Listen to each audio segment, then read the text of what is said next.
For the past several years, the Steelers' ceiling has felt pretty much the exact same. Win 9 or 10 games, sneak into the playoffs, and then get knocked out in the wildcard round. But this year feels really different. Mike McCarthy brings an offensive philosophy that the Steelers fans have been longing for years. The roster is as talented as it's been in a long time, and it's built to win right now. Whether they actually reach it or not is another question, but I believe that this team's ceiling is higher than it has been in years. So today we're going to break down just how good this team can actually be. What does the ceiling look like for this team offensively?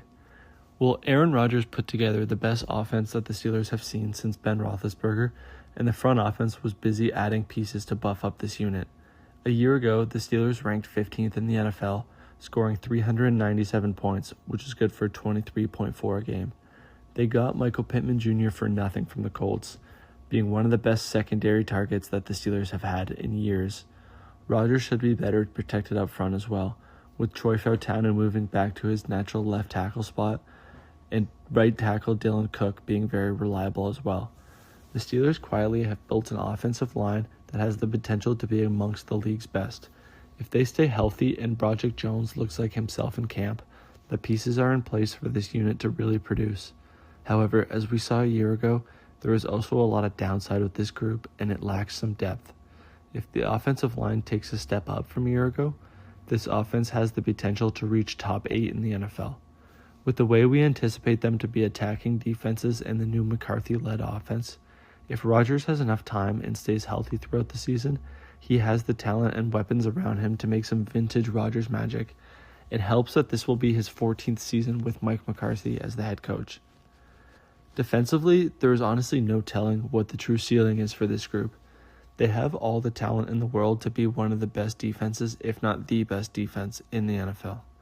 I truly think that the scheme they've run for so long under Mike Tomlin eventually grew stale and needed a fresh mindset and set of eyes on it. The secondary was great a year ago and got even better, adding Jamel Dean and getting Deshaun Elliott back healthy from the knee injury. The pass rush is still ridiculous, with the Steelers having easily the best edge group in the league with TJ Watt, Alex Highsmith, and Nick Herbig, to go along with a solid set of interior linemen headlined by the great Cam Hayward. The Steelers' front seven is arguably the best in football, but it enters 2026 with one major concern: the middle linebacking group. Peyton Wilson and Patrick Queen are going to be the determining factor on if this defense can get close to reaching its ceiling or not.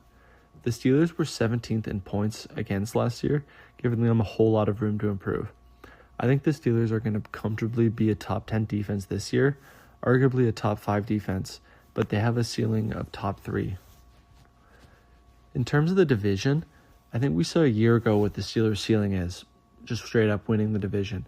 They actually are given the same odds by sportsbooks to win as they did in the preseason last year at plus 550, but there's no reason that they're not able to do it again. The Browns are a non-conversation when it comes to winning the North, so it's once again a 3-team race. Like the Steelers, the Ravens are going into year 1 with a brand new head coach. We don't know what we are getting out of Jesse Minter for sure. McCarthy has been a coach for almost 20 years in 3 different places, and he's not a typical first-year head coach. We know what we're getting out of him. Jesse Minter and Lamar Jackson could see some growing pains that prevent them from winning the North in year 1. The Bengals are always a tough team to believe in because defensively they have had absolutely no hope throughout the entire Joe Burrow era. They addressed it somewhat in this offseason, adding Dexter Lawrence, but they also lost Trey Hendrickson to the Ravens anyways. Burrow has been unable to stay healthy, and the Bengals haven't put together a complete season since their Super Bowl run in 2021. There's nothing telling us that this is going to be the year that they turn that around. In terms of the conference and the playoffs, the Steelers are certainly not viewed as a top dog in the AFC, but there really aren't any teams that have really separated themselves heading into the season this year.